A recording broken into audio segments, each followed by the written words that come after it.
નમસ્કાર, આપ જોઈ રહ્યા છો India TV 365 news channel. Bardoli Sardar Patel town hall ખાતે ગુજરાત રાજ્ય સંગીત એકેડેમી ગાંધીનગરના આર્થિક સહયોગથી V Kallol Kumar group of music and dance academy Hina Killol culture charitable trust બારડોલીના સંયુક્ત ઉપક્રમે આયોજિત સાંસ્કૃતિક કાર્યક્રમ યોજાયો, જેમાં ઉપસ્થિત મહેમાનો સુરત જિલ્લા પંચાયત ભાજપ પ્રમુખ મહેશભાઈ વસાવા, ડિસ્ટ્રિક્ટ કોઓપરેટિવ બેંકના પૂર્વ પ્રમુખ અને સુમુલના ડિરેક્ટર નરેશભાઈ પટેલ, શૈક્ષણિક અને સામાજિક અગ્રણી અજીતસિંહ સુરમા તથા નેશનલ પ્રેસ એસોસિએશન NPAના ગુજરાત પ્રદેશ મીડિયા કન્વીનર અને ગુજરાત આત્મીયતા ન્યૂઝના એડિટર હિમાંશુસિંહ ઠાકુર તથા બારડોલી નગરના ખૂબ મોટી સંખ્યામાં મહાનુભાવો ઉપસ્થિત રહી આ કાર્યક્રમની શોભા વધારે આનંદ માણ્યો હતો।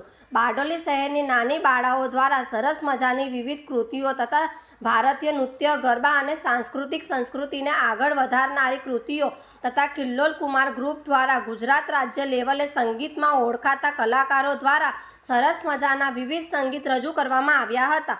બારડોલી સરદાર પટેલ ટાઉન હોલમાં ખૂબ મોટી સંખ્યામાં જનતાએ આ સાંસ્કૃતિક કાર્યક્રમ સંગીત સંધ્યાનો આનંદ માણ્યો હતો। જોતા રહો ઇન્ડિયા ટીવી 365 ન્યૂઝ ચેનલ।